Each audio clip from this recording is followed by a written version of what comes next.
טוב, אז ברוכים הבאים לתוכנית הראשונה של האיש הרע בקולנוע, שזה בעצם מבקר הקולנוע, זאת אומרת, הוא האיש הכי רע בקולנוע, והפעם זה אני.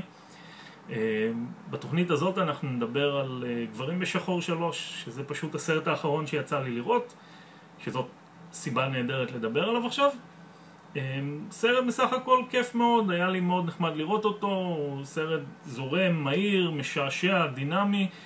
הסגנון של הבימוי של ברי זוננפלד, מי שביים גם את שני הסרטים הקודמים בסדרה, מחבר אותו בצורה מאוד טובה לדעתי לשני הסרטים הקודמים. לא שמים לב, אני לפחות לא שמתי לב ל-15 השנים שמבדילים בין הסרט הזה לסרט הראשון בסדרה.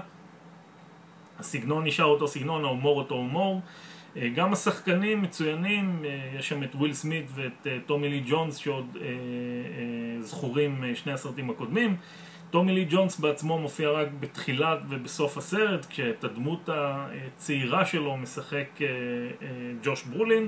העלילה בעצם עוקבת אחרי חייזר שנעצר על ידי קיי, טומי לי ג'ונס, כשהוא היה צעיר בשנות ה-60, ואותו חייזר מצליח לחזור אחורה בזמן ומנסה להתנקש בחיי הסוכן קיי. וויל סמית, ג'יי, חוזר בעקבותיו לעבר, מנסה להציל את השותף שלו, כשהוא פוגש שם את ג'וש ברולין, שהוא בעצם טומי לי ג'ונס הצעיר. ג'וש ברולין, שחקן מצוין שאני זוכר מארץ קשוחה של האחים כהן, וגם שיחק ב-W של אוליבר סטון את ג'ורג' בוש. סרט מאוד מחורבן W, אבל המשחק שם של ג'וש ברולין לדעתי היה מצוין. בסרט הזה הוא משחק את טומי לי ג'ונס הצעיר בצורה ממש מבריקה. אני חושב שהוא אחת הסיבות הכי טובות ללכת לראות את הסרט, זה רק בגלל המשחק של ג'וש ברולין. עוד שחקנים שמופיעים שם בתפקידים קטנים, זאת אמה תומפסון שגם מופיעה מבליחה בתפקיד קטן ומשעשע. מי שחדי העין יוכלו לאתר גם את וויל ארנט, שאולי אתם זוכרים מ-Arrested Development, שמופיע שם בתפקיד קטן, אפילו לא קיבל קרדיט, מילא בסרט, אפילו ב-IMDb לא רשמו שהוא השתתף שם. ואם מישהו מאורחי IMDb צופה בזה עכשיו, בחיל רבק תרשמו שהוא היה שם, אפילו uncredited, אבל מגיע לו שירשמו שם. אני לא יודע, אולי בעצמו לא רצה שיהיה כתוב, אבל עושה שם תפקיד מאוד קטן ומאוד משעשע. מייקל סטולברג, עוד שחקן שעבד עם האחים כהן בסרט יהודי טוב, גם מופיע שם תפקיד שאני די אהבתי. בכלל את מייקל סטולברג, כל פעם כשאני רואה אותו בסרטים קשה לי לעלות ישר על זה שזה הוא. כל הזמן מרגיש מי זה השחקן הזה, מאיפה הוא מוכר לי, אז זה מייקל סטולברג. הוא משחק בסרט חייזר שעוזר לגיבורים. ועוד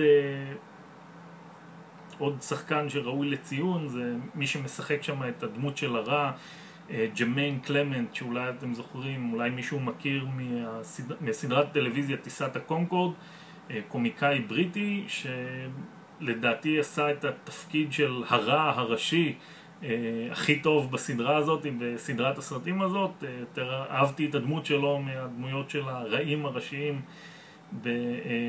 בשני הסרטים הקודמים. היה לי גם קשה לזהות אותו מאחורי כל האיפור והזקן ששמים עליו, וגם הוא יש איזשהו קונפליקט בין זמני שהדמות של הרע פוגשת את עצמה כשהיא יותר צעירה, ויוצר סיטואציות מאוד משעשעות.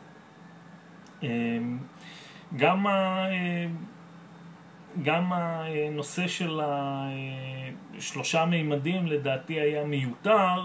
אני הלכתי לראות את הסרט בגרסה הרגילה, שני מימדים, לא בתלת מימד. לדעתי זה סתם מעצבן כל המשקפיים האלה, ואני מציע לכם לעשות אותו דבר. לא גרע במאומה מההנאה שלי מהסרט. אני שם, אני לא יודע איפה אתם רואים את זה, ביוטיוב או בפייסבוק, אבל אני שם למטה כאן או למעלה איפשהו, אני אשים את הטריילר שתוכלו לראות ולהתרשם בעצמכם. ואם אהבתם אז רוצו לראות.